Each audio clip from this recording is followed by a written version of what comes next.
وقال رسول الله صلى الله عليه وسلم اتق الله حيثما كنت وأتبع السيئات الحسنة تمحها وخالق الناس بخلق حسن.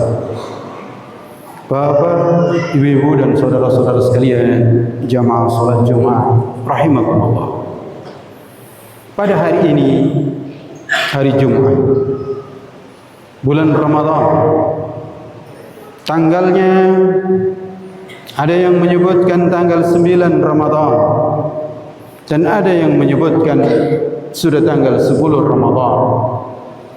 Yang mengikuti perhitungan lokal maka memang tanggal 9 Ramadan. Yang mengikuti perhitungan secara global maka hari ini Jumat tanggal 10 Ramadan. Itu hal yang biasa dan tidak ada masalah. InsyaAllah yang pada saat ini berpuasa di hari ke-9 atau di hari ke-10, dua-duanya insyaAllah diterima oleh Allah Subhanahu wa ta'ala.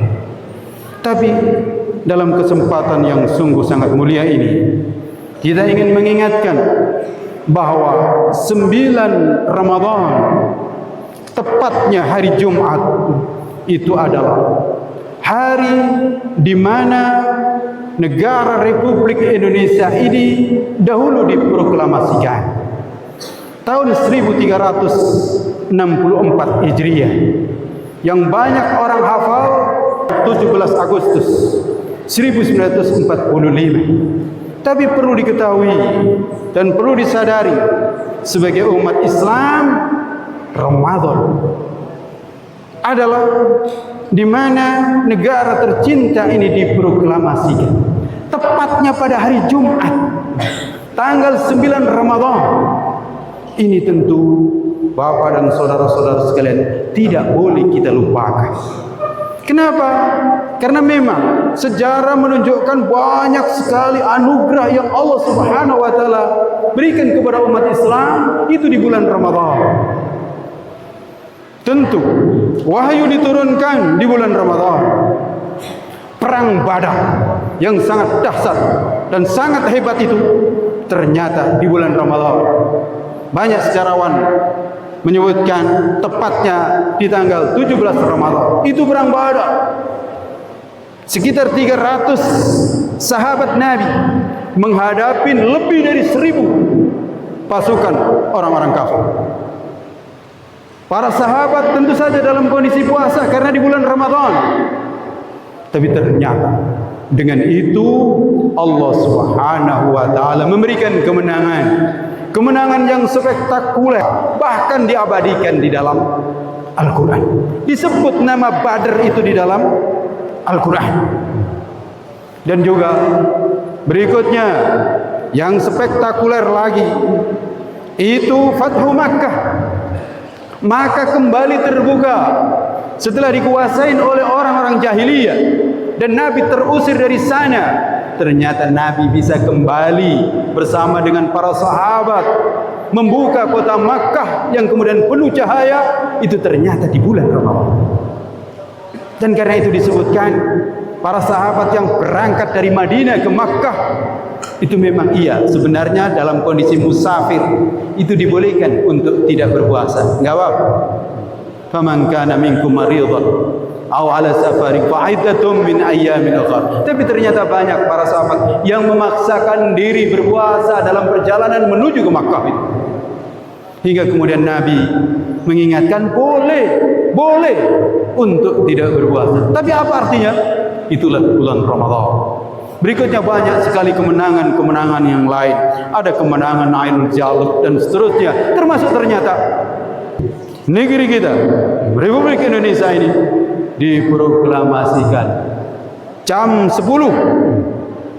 hari Jumat sebelum sholat Jumat, dan itu tanggalnya tanggal 9 Ramadan diproklamasikan kemerdekaannya. Dan itu diantaranya adalah para pemuda yang mendorong agar proklamator saat itu untuk mengambil kesempatan yang sangat baik, tidak menunda nanti setelah bulan Ramadan, karena sudah ada perjanjian dengan Jepang bahwa nanti akan diproklamasikan, tapi para pemuda mengatakan tidak. Para pemuda mengatakan tidak, harus sekarang diproklamasikan, Bung. Karena untuk kemerdekaan ini kita harus yakin kemerdekaan itu bukan hadiah Belanda, bukan juga hadiah Jepang, tapi kemerdekaan itu harus diyakini sebagai rahmat, berkat rahmat Allah Subhanahu wa Ta'ala. Pemuda sangat hebat saat itu, bisa menangkap kalau ternyata kemerdekaan tidak diproklamasikan pada bulan Ramadan saat itu dan mengikuti apa yang diinginkan oleh Jepang, maka nanti sejarah akan mencatat bahwa kemerdekaan Republik Indonesia itu hadiah dari Jepang. Allahu Akbar, walillahil hamd. Karena itulah di pembukaan Undang-Undang Dasar 45 dinyatakan dengan jelas bahwa kemerdekaan itu berkat rahmat Allah yang Maha Kuasa, dan tentu diawali dengan perjuangan dan pengorbanan. Karena itu kita bisa mengambil pelajaran bahwa bulan Ramadan itu sesungguhnya adalah bulan perjuangan. Para santri, para pemuda, orang tua, semuanya, mari kita hayati bahwa bulan Ramadan itu bulan perjuangan, bukan bulan pengangguran, bukan bulan tidur-tiduran, tapi bulan perjuangan. Karena perang terjadi, perang Badar terjadi, Fathu Makkah terjadi, dan seterusnya. Maka bulan Ramadan bukan bulan pengangguran, tapi bulan perjuangan. Dan juga bulan Ramadan itu bulan pengorbanan. Iya, pengorbanan. Kita dituntut untuk berkorban, mengorbankan rasa lapar kita. Enggak apa-apa. Karena ternyata sebenarnya dengan rasa lapar itu justru muncul energi besar. Orang itu energinya kecil itu bukan di saat lapar, tapi justru di saat kenyang. Karena orang kalau sudah lapar itu ibaratnya adalah energi Allah Subhanahu wa Ta'ala berikan. Sulit orang itu mendapatkan sesuatu yang besar kalau dia dalam kondisi senang-senang. Orang itu biasanya mendapatkan sesuatu yang hebat karena dalam kondisi itu tertekan. Ibarat energi, kalau tertekan maka akan meledak dia, dan begitulah. Maka ada kaidah usul fikih juga, kaidah fikih bahwa kalau sesuatu itu sulit maka akan terbuka kemudahan.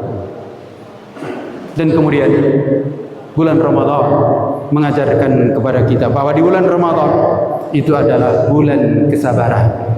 Maka memang kita bersabar dengan sebaik-baiknya untuk tidak mau tergoda dengan godaan-godaan yang ada di sana. Wasbiru wasabiru, hendaknya kalian itu bersabar dan saling menyebarkan.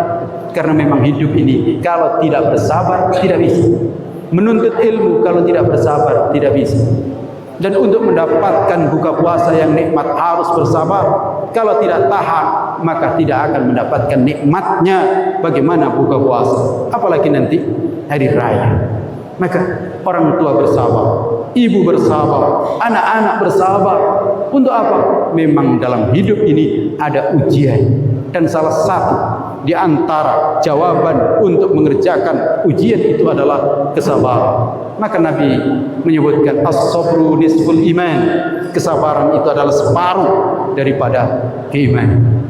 Dan berikutnya bulan Ramadan adalah bulan kemenangan, bulan di mana Allah akan memberikan karunia yang sangat besar. Maka orang-orang yang berpuasa di bulan Ramadan maka akan mendapatkan kemenangan. Idul Fitri dan seterusnya akan mendapatkan kejayaan. Dan karena itulah Allah Subhanahu wa Ta'ala banyak memberikan kepada kita umat Islam ini kemenangan-kemenangannya ada di bulan Ramadan. Karena itu mari kita bersyukur kepada Allah Subhanahu wa Ta'ala, dan jangan pernah melalaikan, mengabaikan nikmat Allah Subhanahu wa taala. Termasuk hari ini banyak orang lupa, banyak orang tidak tahu bahwa hari ini sesungguhnya adalah hari di mana dulu Republik Indonesia ini diproklamasikan, dan Allah mengingatkan wadhkuru nikmatallah, ingatlah kalian terhadap nikmat-nikmat Allah. Barakallahu li wa lakum fil Qur'anil Karim wa nafa'ani wa iyyakum bima fihi minal ayati wa dzikril hakim wa taqabbalallahu minni wa minkum tilawatahu innahu as-sami'ul 'alim wa tub 'alaihi innahu at-tawwabur rahim. Wa asyhadu an la ilaha illallah wa asyhadu anna Muhammadan 'abduhu wa rasuluh. Allahumma shalli wa sallim ala habibina Muhammad wa ala alihi wa ashabihi wa man tabi'ahum bi ihsanin ila yaumiddin. Amma ba'du, fa ya ma'asyiral muslimin rahimakumullah, usikum wa iyaya bi taqwallah. Wallahu subhanahu wa ta'ala yuhibbul muttaqin. Wa qala ta'ala a'udzu billahi minasy syaithanir rajim. Bismillahirrahmanirrahim. Wal 'ashr innal insana lafi khusr illa alladziina aamanu wa 'amilus shalihati wa tawassaw bil haqq wa tawassaw bis sabr. Demi waktu, sesungguhnya manusia itu dalam kerugian kecuali orang-orang yang beriman, beramal saleh, mau nasihat-menasihati dalam kebenaran, dan mau nasihat-menasihati untuk selalu menetapi kesabaran. Bapak dan saudara-saudara sekalian, ketika bangsa ini dan negeri ini sudah diproklamasikan 9 Ramadan, tepatnya hari Jumat 1364 Hijriah, sudah diproklamasikan. Tapi bukan berarti penjajahan sudah selesai. Penjajahan itu terus tidak pernah merasa selesai. Penjajahan akan terus berlangsung. Manusia-manusia yang tipe penjajah tidak akan pernah berhenti. Dan kalau tidak percaya, hari ini sampai dengan hari ini masih ada di mana belahan bumi sedang terjajah dengan sangat sadis. Dan itu bukan orang lain, tapi itu adalah saudara-saudara kita yang ada di Palestina. Tahun 1945 atau tahun 1364 dahulu, Israel itu belum ada. Yang ada adalah Palestina. Tapi sekarang lihat di peta, Palestina sudah tidak ada, dan yang ada adalah Israel. Apa artinya? Itulah penjajahan masih ada, bahkan terus berlangsung. Dan Bapak dan saudara-saudara sekalian, kalau mengikuti, maka pembantaian demi pembantaian luar biasa. Oleh karena itu, apa pesannya? Berjuang tidak boleh berhenti. Kalau berhenti di masa kita, maka tidak boleh anak-anak kita tidak siap untuk berjuang di kemudian hari. Karena penjajahan masih tetap ada. Penjajahan terus, la haula wala quwwata illa billah. Maka hendaknya mewaspadain semuanya itu. Berjuang hendaknya terus menerus. Wajahid haqqa jihad, dan hendaknya berjuang dengan sungguh-sungguh. Dan karena itulah setiap tahun datang bulan Ramadan untuk mengingatkan kita semuanya bahwa perjuangan tidak pernah selesai. Karena memang hidup di dunia itu isinya perjuangan. Selesai ketika orang sudah mati, dan nanti betul-betul selesai kalau kita dipanggil oleh Allah Subhanahu wa taala. Ya ayyatuhan nafsul mutmainnah, wahai jiwa yang tenang, irji'i ila rabbiki radiyatan mardiyah. Kembalilah kamu kepada Rabb, kepada Tuhanmu dalam kondisi tenang, dalam kondisi ridha dan diridhai. Fadkhuli fi ibadi, masuklah kamu ke dalam golongan hamba-hambaku. Wadkhuli jannati, dan masuklah kamu ke dalam surga. Saat itulah selesai sudah perjuangan, tinggal kenikmatan. Innallaha wa malaikatahu yusholluna 'alan nabi ya ayyuhalladzina amanu shallu 'alaihi wa sallimu taslima. Allahumma shalli 'ala Muhammad